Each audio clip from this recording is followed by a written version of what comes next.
Okay, this is a bit over 2 pounds of hamburger. I got 2 eggs.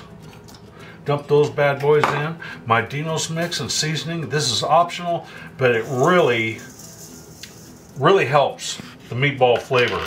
And then breadcrumbs, just dump a pretty good amount in. No measurement really on it. As you take and you mix up this, and if it seems like the eggs, it's still a little, I don't know, wet or thin or whatever, you can always add in a few more breadcrumbs if so desired. Take and give this a good mix, roll it into meatballs, and then set it in my pan. We're going to fry them and then set them in the pan. We've got meatballs going. We're rolled them all up and we put them in a pan and ready to bake. I will get to that part, but instead of just making a sauce, we want to make a little bit of a meaty sauce. At the end, you'll see that it's going to look a whole lot better and taste a whole lot better. I bought some Italian sausage that I am going to take and throw into a pan, and I'm going to fry it up. And when I fry this up, I don't want it chunky. When we get to that part,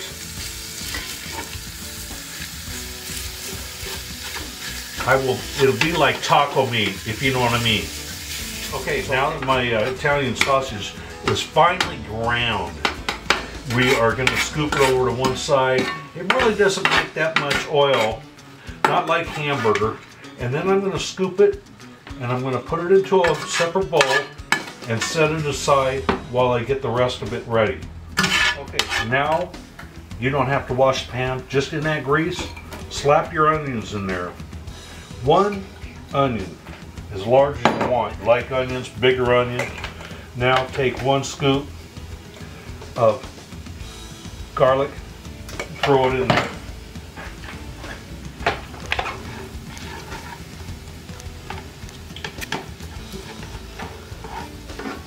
Stir that around and let that go and do its thing and start cooking. And then at the same time, I did about a half a bell pepper. If you want to do a whole, that's fine. And by the way, that meat that I cooked was 1 pound. Okay, now I am going to toss this around and get this fairly cooked. I'll toss it around for about 5 minutes. While we're preparing that sauce, getting everything ready, we're going to take the meatballs that we already took and rolled up, set in the oven at 350 degrees, and half hour to 40 minutes. Make sure the meatballs are all done. Let those bake while we get the sauce going. Okay. Now that we got the onions, peppers all ready to go, take the meat that we already fried up and dump her on in there.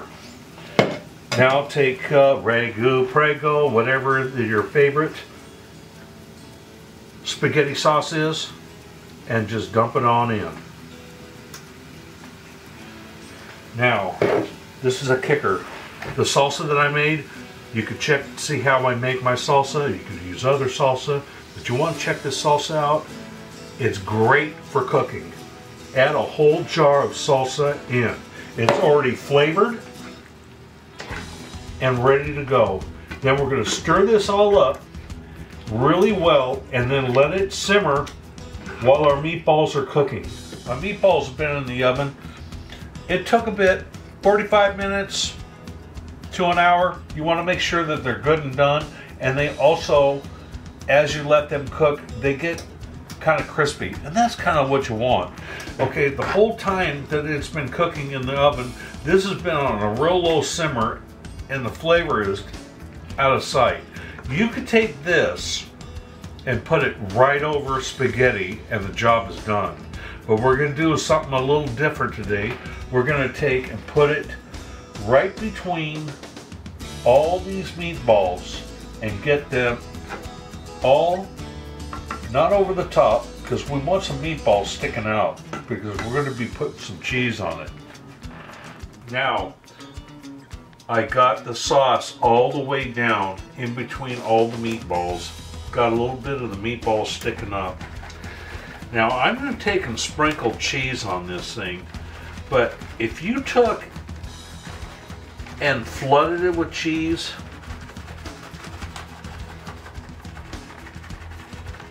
there we go. If you just flooded it with cheese, which is good, cheese is always good, but the thing is, it'll cling to the meatballs a little bit better. If it was a real thick layer, you try to scoop it out, all the cheese is gonna stay and the meatballs are gonna come out. Okay, now I've taken and I put this in the oven and let it slow bake. And if you can see that, I mean, that is like awesome. The cheese is melted down. It's gonna be really super good. And my breadsticks also are all nice and toasted and crispy and ready to go.